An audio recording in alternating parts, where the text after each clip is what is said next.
não está em julgamento, como quer se fazer crer o bolsonarismo. Não se está a arbitrar uma disputa sangrenta, imaginária, entre a civilização e a barbárie. Não está em julgamento, mesmo porque o Tribunal Superior Eleitoral é um tribunal, não é um parlamento, não é um colégio eleitoral.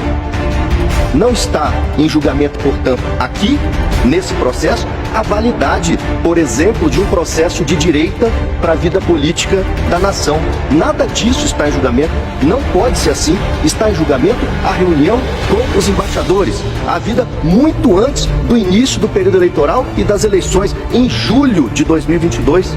O presidente Bolsonaro já foi multado.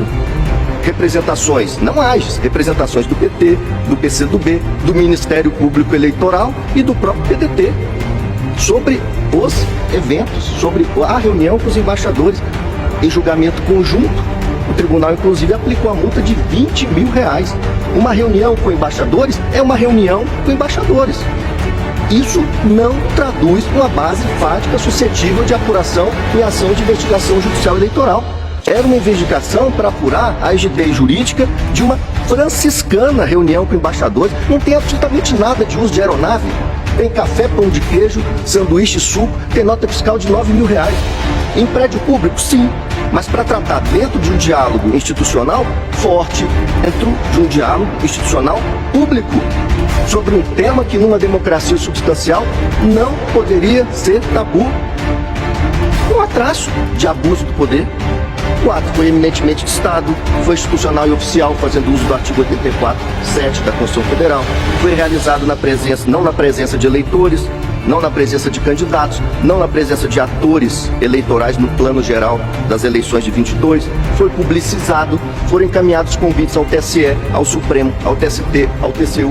O ministro Fachin, à época, chegou a responder dizendo que não iria.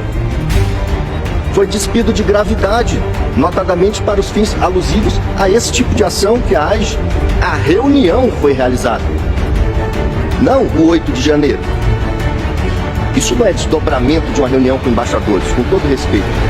Já tinha se iniciado a instrução probatória, ministra Carmelo, já tinha sido ouvido o depoimento do chanceler Carlos França em dezembro, antes do surgimento dos fatos. E o processo não caminhou para trás para refazer esse depoimento. Aqui sim há um cerceamento do direito de defesa. No caso Dilma Temer, com todo respeito, a situação não é semelhante, a situação é idêntica. É idêntica. Havia referência na petição inicial de caixa 2 e o tribunal disse: não podem ser levados para dentro do processo os achados posteriores relativos às investigações da Lava Jato. É idêntica a situação. E se disse naquela ocasião: na presente ação serão apreciadas as provas produzidas até a estabilização da demanda. Essa reunião nem de longe ostenta um caráter eleitoral. Essa reunião ostenta uma reunião de caráter diplomático. Todas as testemunhas, que inclusive foram ameaçadas pelo advogado como antecedor da tribuna, em uníssono disseram exatamente a mesma coisa. Não tinha nada de eleitoral. No evento eleitoral ia ser convidado o ministro-presidente do TSE. O evento eleitoral que não tem nenhum candidato a vice do pré-candidato, não tem nenhum político, não tem um candidato a nada. Assim como é fantasiosa a inicial, é fantasiosa a narrativa oral que acabei de ouvir. O discurso do presidente dizia, dentre outras coisas: nós queremos corrigir falhas, nós queremos transparência.